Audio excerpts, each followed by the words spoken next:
If you've ever been in one of our southern states, you may have taken a sightseeing trip just as this family. A trip to see one of the plantation homes that were built before the Civil War. This beautiful mansion is one of many homesteads that were once the residences of southern planters. These homes were centers of plantation life.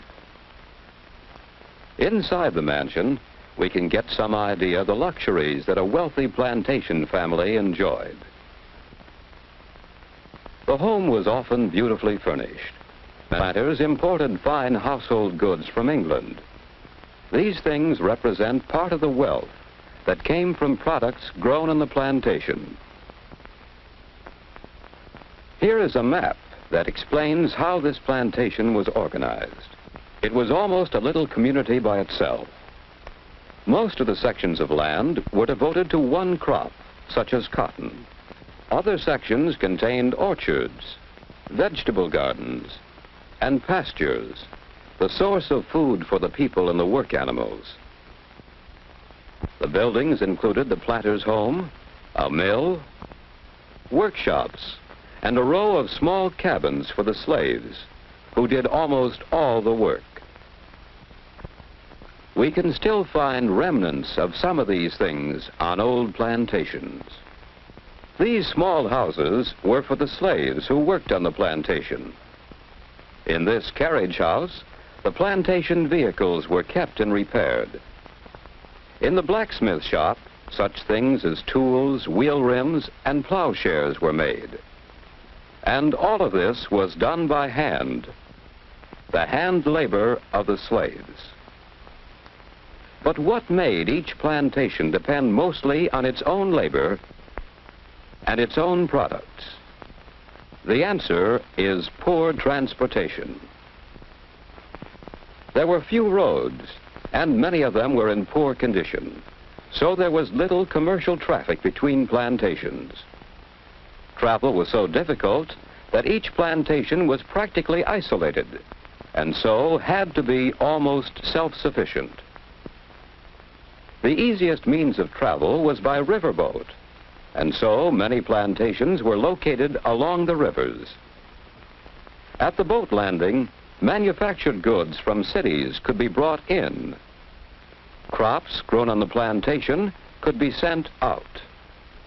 Most plantations raised and shipped only one crop. In most plantations near the Mississippi, the one crop was cotton. Cotton was such an important part of the plantation system that it came to be called king cotton. The enormous amount of hand labor required to grow and pick the cotton was supplied by great numbers of slaves. This, then, was the economic background of the plantation. Cheap slave labor producing one main crop on vast tracts of land owned by the planter. But the plantation was more than an economic organization. It was a social organization as well. The planter and his slaves were part of an unusual class system. The sharp division of people into two main groups, the owners and the slaves, left a lasting influence on the society of the South. What was that society like? For the plantation owner and his family, it was an aristocratic kind of society. Gentle manners, courtesy, hospitality. Many of the ideas that we still associate with the people of the South came from the days when plantation life was in full flower. This, then, was the social organization of the plantation. The aristocratic class of the landowners who had wealth and privileges, and the laboring class of the slaves who had little wealth and few privileges. The plantation system in the United States reached its greatest development before the Civil War. By 1860, plantations reached from Virginia to Texas. On some of these, tobacco was produced. On others, sugar was grown. On others, cotton was the main crop. Whatever the crop, The system of producing was similar. Cheap labor, one crop, and vast tracts of land.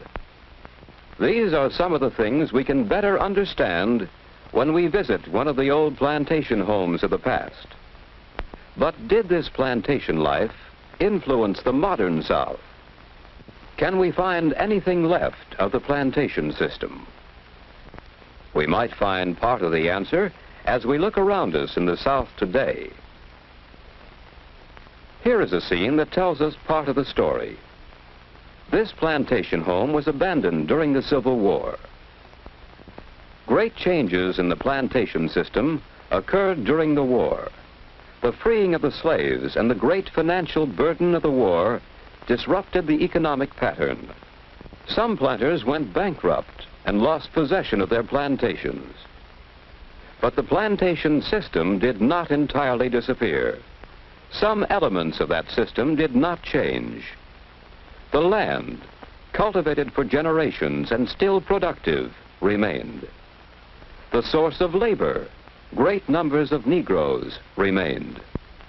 The demand for cotton remained, and the growing of cotton continued. So the plantation system, in a smaller and modified way, continued and can be found in the South today. Much of the work is still done by hand. Much of the wealth still comes from one crop, cotton. Most of the workers are Negroes who live on the plantation. Today, the man who owns the plantation is called the landlord. The men who work the farm are tenants. And so the landlord, the laborers, and the land are still the important parts of the plantation system.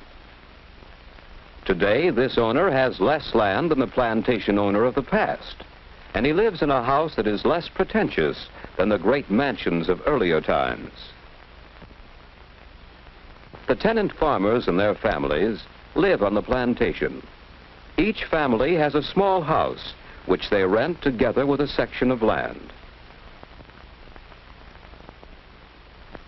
A few tenants pay their rent in money, but most tenant farmers on the plantations work their portion of land in return for a share of the crop.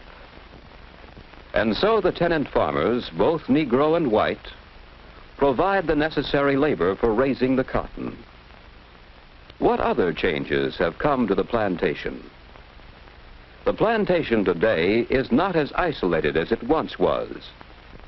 Paved highways link the plantations with towns and cities. The plantation crop can be shipped by railroad or by large trucks. Today, as we look out over the southern countryside, we'll see that plantations are not as plentiful as they once were. Many have been divided up into smaller farms. On this farm, beef cattle are raised. Other farms specialize in producing milk or poultry or grain. We'll find most of these farmers using modern machinery, and we'll find that these same methods of mechanization are affecting the plantation system too. This mechanical cotton picker is one of many different machines that are replacing hand labor. Here, the most modern machines are used at every stage of the work: growing, harvesting, and preparing for the next crop. Today, that crop is not always cotton. Some plantations raise more than the traditional one crop. Soybeans, for instance, sorghum, a kind of sugarcane, and peanuts are a few of the crops that are changing the pattern of the plantation system.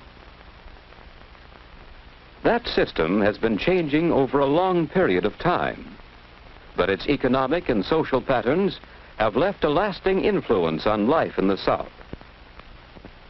Today, if we visit a social gathering in the South, we'll see some of these influences: the traditional Southern hospitality, the gentle manners and courtesy, the separation of society into distinct groups, and the relationship of that society to the land which supplies its wealth. These are some of the things which the plantation system has contributed to Southern life.